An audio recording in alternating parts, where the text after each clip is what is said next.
कि हम अपनी बात को केवल वस्तुनिष्ठ कहेंगे, क्योंकि शंकराचार्य ने भी उससे पहले के उद्धरणों को लेकर ही अपनी बातें प्रस्तुत की। ये सब के सब जितने संप्रदाय हैं वो सब शंकराचार्य के पश्चात आए।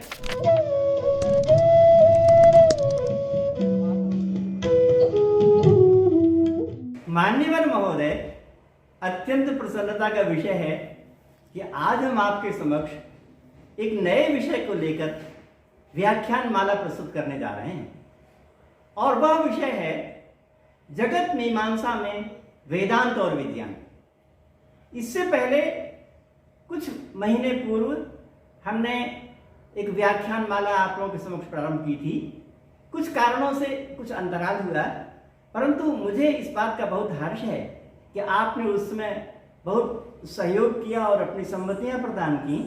इसलिए मुझे पूरा विश्वास है कि आगे भी जो व्याख्यान माला प्रस्तुत हो रही है उस पर आप अवश्य अपनी सम्मतियां प्रदान करेंगे।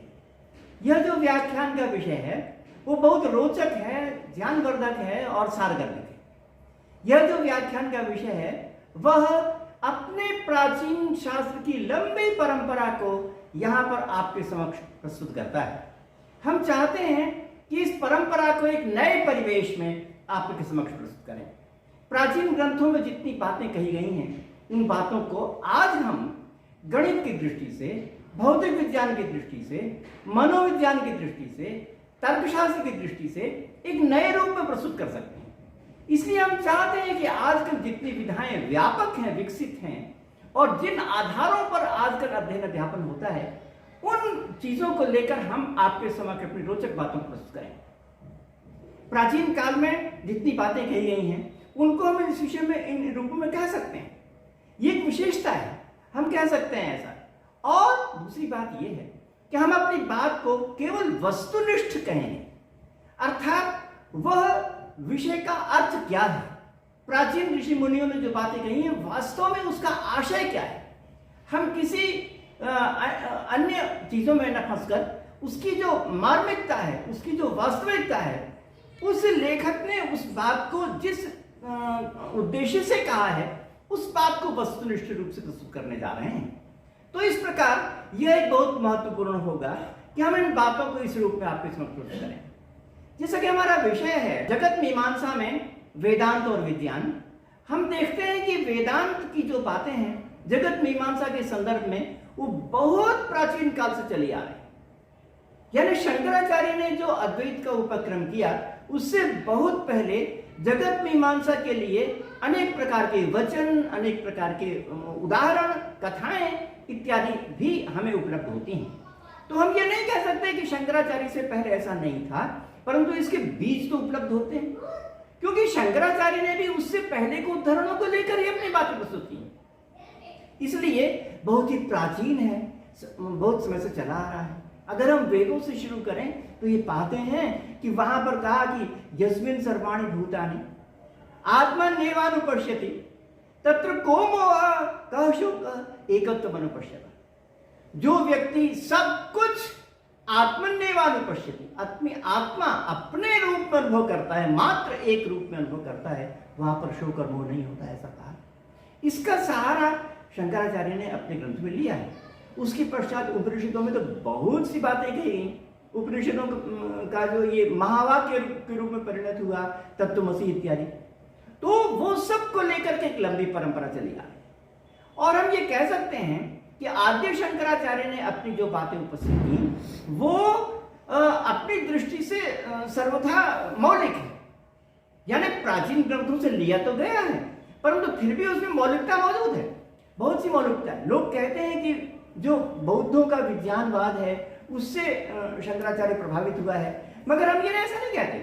हम ये कहते हैं कि उन्होंने एक मौलिकता दी, क्योंकि जो बौद्धों का विज्ञानवाद है उसमें कहा गया है कि जो बाह्यता है, बाह्यता माने जो दुनिया की जो बाहर होने की बात है वो नहीं है, केवल ज्ञान ही ज्ञान है। परंतु शंकराचार्य नहीं मानते, अभी तो बाह्यता को मानते हैं। इस प्रकार जैसी बहुत सी बातें, इसका हम यहाँ वर्णन नहीं करना चाहते, परंतु इस बात को बताना चाहते हैं कि उनमें मौलिकता है, मौलिकता है।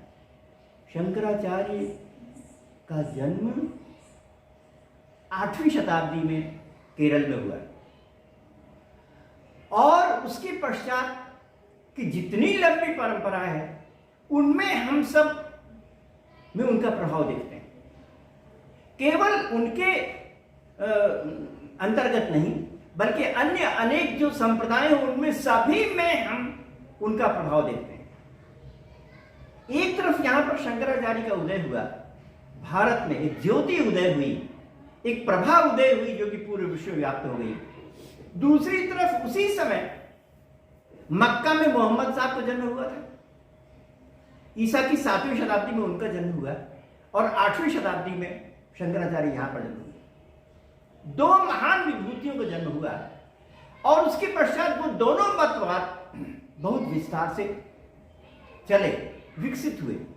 परंतु हम ये कह सकते हैं कि शंकराचार्य का जो दर्शन है उसमें मुस्लिम संप्रदाय को भी प्रभावित किया। मुस्लिम संप्रदाय में जो सूफी संप्रदाय है उसमें जो अनघट अर्थात एकमेवाद्वितीय की जो विचारधारा है वो ठीक उसी प्रकार मिलती है। तो हम ये मानते हैं कि केवल यहां पर ही नहीं अपितु अन्य अनेक प्रकार के जो धर्म हैं उन सबको प्रभावित किया उसने। कितनी बड़ी शक्ति रही होगी, कितनी बड़ी ताकत रही होगी कि पूरे देश को, देश के बाहर भी अपना जो धर्म है उसमें भी, अन्य धर्मों में भी शंकराचार्य के अद्वैत ने प्रभावित किया और ऐसा प्रभाव छोड़ा कि सबने उसको स्वीकार किया। शंकराचार्य का जो अद्वैत है उसको भली प्रकार समझ लेने की जरूरत है। शंकराचार्य का जो अद्वैत है वह व्यापकता को देखिए आप एक तरफ से, उसकी व्यापकता कितनी है। शंकराचार्य का जन्म हुआ दक्षिण भारत में और उसके पश्चात उन्होंने 4 पीठों की स्थापना की और वो जो धर्म है वो उनका जो मत है वो पूरे देश में फैल गया। चारों पीठों की स्थापना के पश्चात जितना भी आगे समय गया पूरे सभी जगह वो फैल गया। यानी हम ये कहते हैं कि 2 प्रस्थान हैं, एक विवरण प्रस्थान है और भामती प्रस्थान है। लोग कहते हैं कि भामती प्रस्थान गृहस्थों का है और विवरण प्रस्थान सन्यासियों का है। दोनों ने उनकी परंपरा को बढ़ाया। और दूसरी बात यह है कि भामती प्रस्थान मुख्य रूप से उत्तर भारत में विकसित हुआ और शंकराचार्य का जन्म दक्षिण भारत में हुआ। दक्षिण भारत में ज्योति पैदा हुई और उसकी व्याख्या उत्तर भारत में हुई। दक्षिण भारत में ओरिजिन हुआ और एक्सप्लेनेशन उत्तर भारत में हुआ। और उसके पश्चात शंकराचार्य के पश्चात तो इस विषय में अनेक संप्रदाय विकसित हो गए। यानी ब्रह्मसूत्र का प्रारंभ हुआ था ईसा पूर्व 2री-3री शताब्दी में और ईसा पूर्व 3री शताब्दी में जो ब्रह्मसूत्र आया तब से लेके शंकराचार्य तक ब्रह्मसूत्र का एक भी भाष्य उपलब्ध नहीं होता। एक भी, अगर भाष्य रहा हो तो विलुप्त हो गया हो, मगर विद्वानों को पता नहीं है कि ऐसा कोई रहा है, पता नहीं है, उपलब्ध नहीं होता। ईसा पूर्व 3री शताब्दी से लेके ईसा की 8वीं शताब्दी के बीच में कोई भाष्य उपलब्ध नहीं होता। सबसे पहले शंकराचार्य ने अद्वैत परक भाष्य ब्रह्मसूत्र का किया और उसके पश्चात जब ब्रह्मसूत्र का भाष्य शंकराचार्य ने कर दिया उसके पश्चात तो ये लगा कि मानो भाष्यों की बाढ़ आ गई, मतवादों की बाढ़ आ गई, ऐसा प्रतीत हुआ। क्योंकि शंकराचार्य के तत्काल पश्चात विशिष्टाद्वैत आया रामानुज का, मध्वाचार्य का द्वैत आया, निम्बार्क का द्वैताद्वैत आया। ये सब के सब जितने संप्रदाय हैं वो सब शंकराचार्य के पश्चात आए और सबने अपने अपने स्थापना शुरू कर दी। तो कितना बड़ा उपक्रम है, कितना बड़ा उपोद्बलक है कि उसके पश्चात सबको प्रेरणा मिली कि अपने अपनी बातों की स्थापना करें। और कमाल देखिए कि जितने संप्रदाय विकसित हुए द्वैताद्वैत विशिष्टाद्वैत की, सबकी स्थापना उसी ब्रह्मसूत्र से होती है जिस ब्रह्मसूत्र को आधार बनाया शंकराचार्य ने। एक ही ब्रह्मसूत्र से सबसे पहले अद्वैत आया, उसके पश्चात विशिष्टाद्वैत, उसी ब्रह्मसूत्र से आया।